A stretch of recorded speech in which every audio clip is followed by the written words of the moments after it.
G'day guys, welcome to our weekly wrap. Youth League women here as we get even closer to the finals. Youth League 2 women have just the one round left before their finals campaign begins. So all the best to all the Youth League 2 women's teams here as we jump back to BYC women with Melbourne getting it done in the first game of the weekend, 79 over Bendigo 62.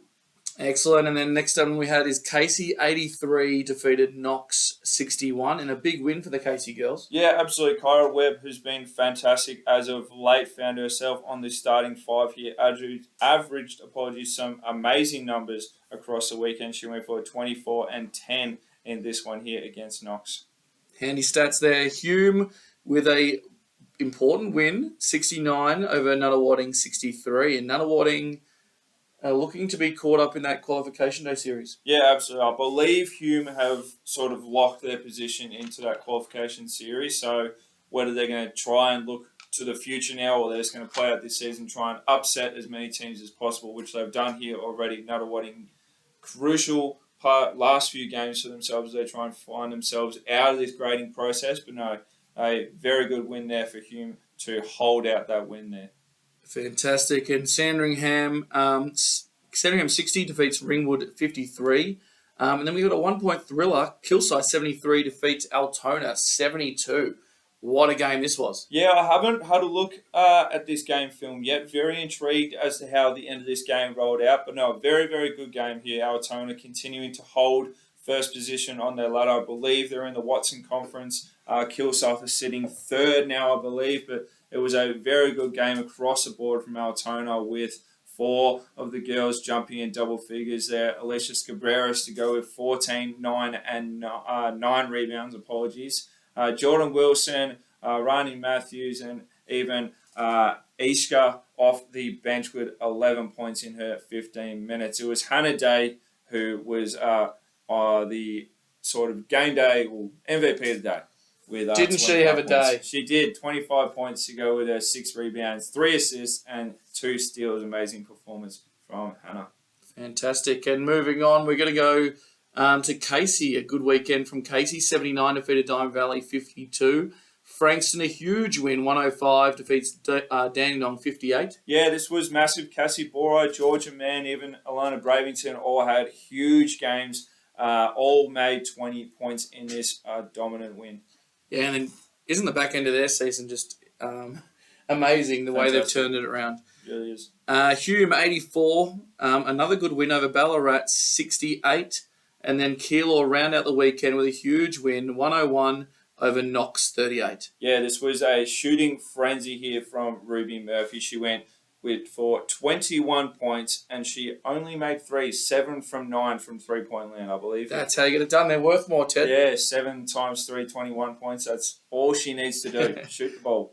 That's a good efficient way of scoring. So we'll move on to our Youth League 1 women in some really exciting games across the weekend. And it started off with a bit of a blowout. Eltham defeated an undermanned Geelong United 95-37.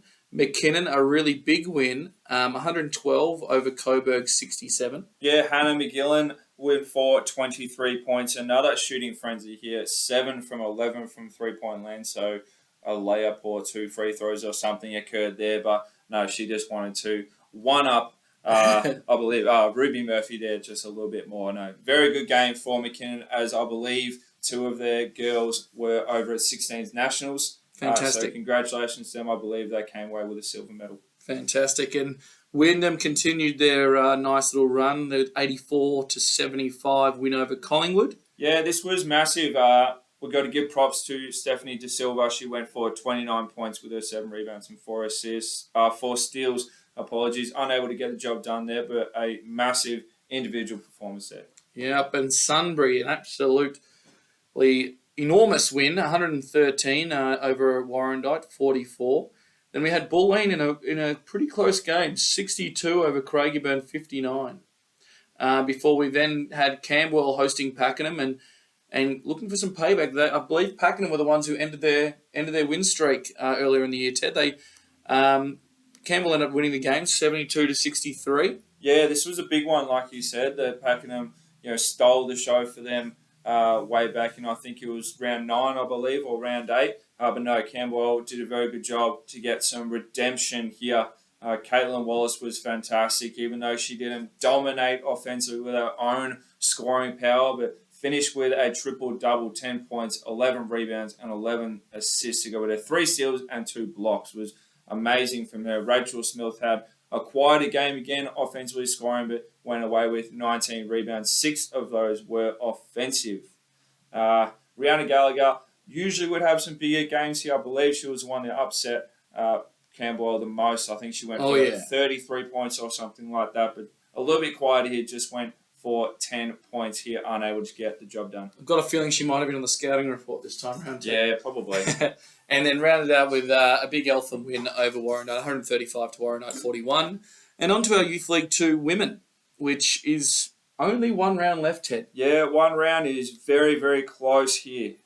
And first game of the weekend was Albury Wodonga Bandits 90 defeated Southern Peninsula 61. Georgia Sangler again finding herself on the starting 5, 15 points to go to 10 rebounds and 5 assists. Very, very good game from her. Impressive.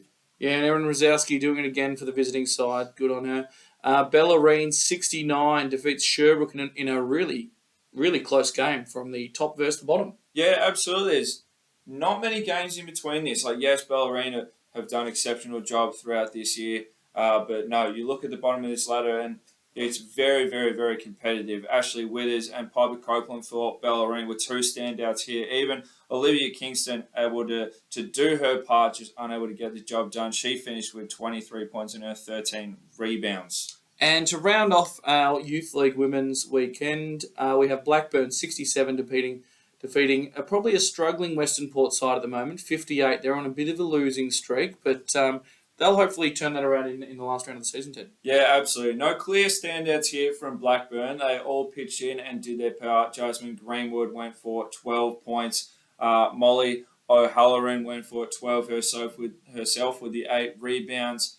Shooting the ball okay from the group, but no, Western Port definitely struggling there. Shanice De Silvia was top scorer for the Steelers with her 15 points. Fantastic. What a game. Yeah, absolutely. That'll be all for us for this week. Youth League 2 women, like we said at the start, got finals very, very close. One last round. Make sure you tune in and have a look. We'll catch you very all soon.